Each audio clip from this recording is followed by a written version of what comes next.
नमस्ते and welcome to my channel. कैसे हैं आप सब?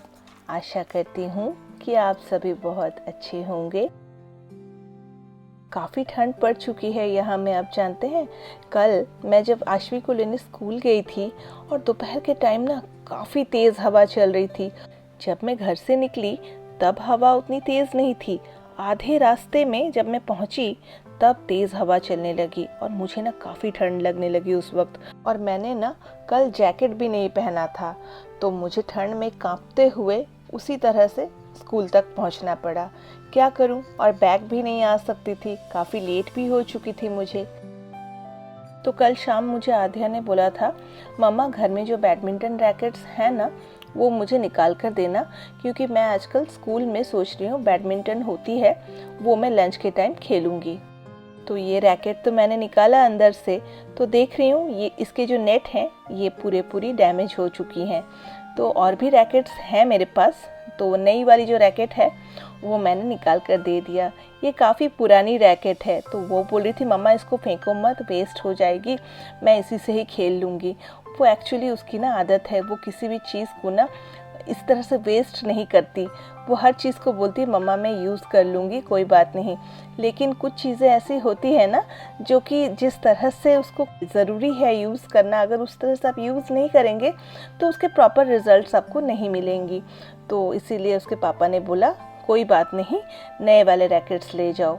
तो इसीलिए बस मैंने उस पुराने वाले रैकेट को भी फेंक दिया, क्योंकि देख रही हूँ ये पूरी डैमेज हो चुकी है। यहाँ स्कूल में ना काफ़ी तरह के क्लब्स होती हैं जिन्हें कि बच्चे चाहें तो ज्वाइन कर सकते हैं, जैसे कि बैडमिंटन क्लब, क्रोशे क्लब और भी कई तरह के क्लब्स होती हैं। बच्चे अपने इंटरेस्ट के अकॉर्डिंग उन क्लब्स को ज्वाइन करते हैं। पर यहाँ आफ्टर स्कूल एक्टिविटीज़ भी होती हैं, उन्हें भी बच्चे चाहें तो कर सकते हैं। पर आध्या ने तो बैडमिंटन क्लब ज्वाइन किया है और वो होती है उसके लंच पीरियड में। आफ्टर स्कूल जो एक्टिविटीज़ होती हैं स्कूल में उसमें उसका कोई इंटरेस्ट नहीं है। मैं फ्रीज़र से थोड़ा पोस्तो बाहर निकाल के रख लेती हूँ। चलिए, मैंने पोस्तो निकाल कर रख दिया। आज बनाऊंगी लंच में आलू पोस्तो, बंगाली आलू पोस्तो और थोड़ा सा खट्टा दाल। आम लाए थे तो आम से आज दाल बनाऊंगी सोच रही हूँ। और वैसे भी आधे आलू पोस्तो खाती नहीं है, आलू पोस्तो मेरे लिए और आशवी के लिए बनाऊंगी। और ये तो ऑफिस चले गए। कल रात इन्होंने चिकन भरदा बनाया था, खुद बनाया था ऑफिस से आकर। तो ये चिकन भरदा वो बना कर गए थे और यही आज वो टिफ़िन पर लेकर गए हैं। तो बोला कि ऑफिस में लेकर जाऊंगा नेक्स्ट डे, तो रात से मैं बनाकर रख लेता हूँ। तो मैंने बोला ठीक है, तो आज वही चिकन भरदा ही वो लेकर गए हैं ऑफिस। मुझे काफ़ी ठंड लग रही थी घर के अंदर ही, क्यों बेकार का हीटर चलाकर बैठूं, तो सोचा मैंने जैकेट ही पहन लेती हूँ। तो चलिए, आज मैं सोच रही हूँ मेरा जो आलू प्याज का जो स्टैंड है वो अभी खाली हो गया है, उसको रिफ़िल करना है। और ये जो मेरा स्टैंड है ये इसने तो मुझे परेशान करके ही रख दिया है। ये जो स्टैंड है ना ये बिल्कुल देखिए सीधे तरीके से खड़ा ही नहीं होता। ये शुरू से ही डैमेज था जब से मैंने ख़रीदा था, और अमेज़ॉन से लिया था तो जो प्रोडक्ट्स हैं वो इजीली रिटर्न भी हो जाती हैं, पर उन्होंने इसको रिटर्न नहीं लिया था। तो ये डैमेज्ड प्रोडक्ट होने की वजह से उन्होंने ये रिटर्न नहीं लिया और उन्होंने पूरा जो अमाउंट है वो हमें रिफ़ंड कर दिया था। तो मैंने रख ही लिया था इसको, क्या करूँ, फेंका नहीं मैंने इसको, इसी से ही काम चला रही हूँ, क्योंकि आलू प्याज रखने के लिए भी तो मुझे कोई जगह चाहिए। तो बस इसी से मैं मैनेज कर रही हूँ। इसको सही तरीके से इवनली बैलेंस करके रखना पड़ता है, नहीं तो सारे जितने भी आलू प्याज है ना सारे नीचे धड़ाधड़ गिर जाते हैं। आजकल कपड़े वगैरह भी ना मैं बाहर उतना सुखाती नहीं हूँ, बस पहनने वाले डेली पहनने वाले जो कपड़े होते हैं 2-4 बस यहाँ सुखा देती हूँ। लेकिन मैक्सिमम जो कपड़े होते हैं वो मैं ड्रायर में ही दे देती हूँ, क्योंकि मैं देख रही हूँ कपड़ों को जैसे ही मैं स्टैंड पर देती हूँ और ये सूखते ही नहीं है, क्योंकि अभी यहाँ में काफ़ी ठंड पड़नी शुरू हो गई है और जो धूप निकलती है वो कपड़े सुखाने के लिए सफिशिएंट नहीं होती। डेली किचन में यूज़ होने वाली हैंड टॉवल्स जो होती हैं उन्हें मुझे वॉश करके यहीं सुखाना पड़ता है, क्योंकि ये मेरे लिए इजी भी रहता है, ये झटपट सूख भी जाती है। मैंने पोस्तो पहले से ही पीस कर फ्रीज़र में रख दिया था, क्योंकि नॉर्मल में अगर रख देती हूँ तो वो कभी कभार ख़राब भी हो जाती हैं। देखिए ये है प्याज साग, जो कि थोड़े बहुत ना ख़राब हो गई, स्प्रिंग अनियन जिसको कहते हैं, क्योंकि ये काफ़ी दिन हो गए लाए हुए और थोड़ी थोड़ी ख़राब हो रही है, तो सोचा इसी से ना पोस्तो बनाऊं। और प्याज साग से जो पोस्तो बनती है वो काफ़ी टेस्टी होती है। मेरे हस्बैंड पोस्तो खाना काफ़ी पसंद करते हैं।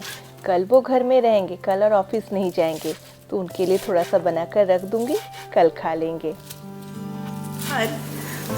आज बाहर इतनी अच्छी टंग टंग टंग टंग मेरी जो विंड चाइम है वो बज रही है। चलिए मैं आपको आवाज़ सुनाती हूँ। ठंड पड़नी शुरू हो गई है तो, और अभी हवा भी है, काफ़ी तेज़ हवा चल रही है, तो विंड चाइम बज रही है। चलिए मैं आपको दिखाती हूँ और सुनाती भी हूँ उसकी आवाज़।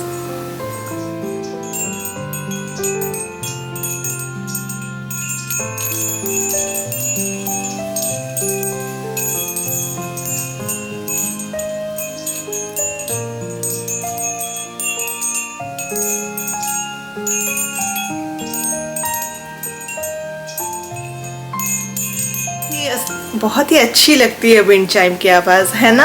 और कहते हैं विंड चाइम बजनी भी चाहिए। अगर आपके घर में विंड चाइम है, वो अगर बजती है तो घर में जितनी भी बुरी नेगेटिव एनर्जी है वो निकल जाती है। तो विंड चाइम, वैसे पूरे समर में मैंने कभी भी विंड चाइम को बजते हुए नहीं देखा। बस अभी जैसे ही ठंड शुरू हुई है, हवा शुरू हुई है, तो वो भी बज रही है। बहुत अच्छा लग रहा है एक्चुअली सुनने में, इसलिए मैं दौड़कर चली गई। खुद भी सुना मैंने पास और आपको भी सुनाया। और इस तरफ मेरी जो आलू पोस्तो है वो भी बनकर तैयार हो गई। चलिए दोपहर का जो खाना है वो मेरा बनकर तैयार हो गया। आलू पोस्तो मैंने बना लिया, बस आम दाल जो है वो बाकी है, वो बना लूँगी थोड़ी देर बाद।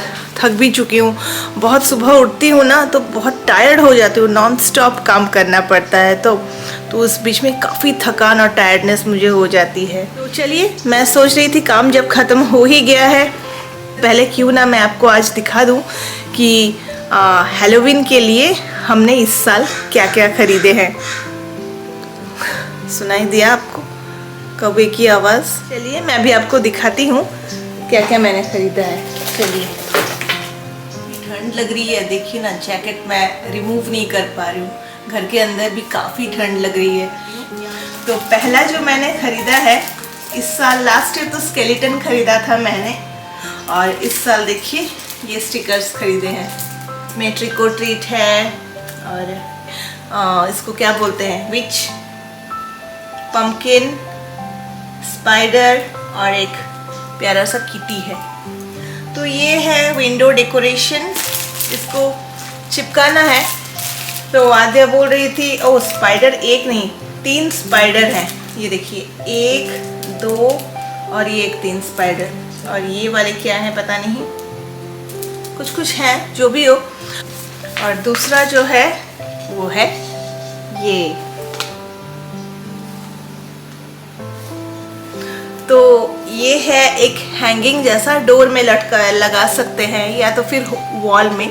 मुझे ज़्यादातर लगता है ये अगर डोर में लगाएंगे एंट्री में हो या घर के अंदर, तो ये अच्छा सा स्कैरी सा लुक देगा कोई अगर आएंगे घर के अंदर तो ये एक है। पर पता नहीं, ये तो घर में ये सब कुछ, जब नेल्स घर में पीटने की बारी आती है ना वॉल पे, मैं अगर उन्हें बोलती हूँ आप थोड़ा सा नेल्स लगा दो, मैं कुछ हैंग करूँगी, तो बिल्कुल गुस्सा हो जाता है। आपको पता है, बिल्कुल घर में ना नेल्स वगैरह मुझे लगाने देते नहीं है। मुझे बोलते हैं नहीं, नेल्स वगैरह मैं बिल्कुल घर में लगाने नहीं दूँगा, क्योंकि ये रेंटेड हाउस है।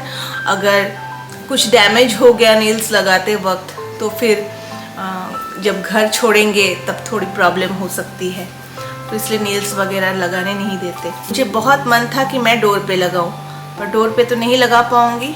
शू स्टैंड है, उसके ऊपर रख दूंगी, क्या कर सकते हैं, और बोलिए। तो ऐसे वाले मैंने 2 खरीदे हैं इस साल। अब सब कुछ तो ला लिया, और कौन सी चीज़ कहाँ पर अच्छी लगेगी वो आध्या आने के बाद ही मैं उसके साथ डिसाइड करूँगी और फिर हैंग करूँगी। और सब कुछ हैंग कर लेने के बाद कैसे लग रही है वो तो मैं आपको दिखाऊंगी ही अपने नेक्स्ट ब्लॉग में। ठीक है, चलिए तो फिर आज के ब्लॉग को भी यहीं एंड करते हैं। आशा करती हूँ आपको अच्छा लगा होगा। तो फिर मिलते हैं फिर किसी और दिन किसी और नए ब्लॉग के साथ। तब तक के लिए टेक केयर एंड बाय।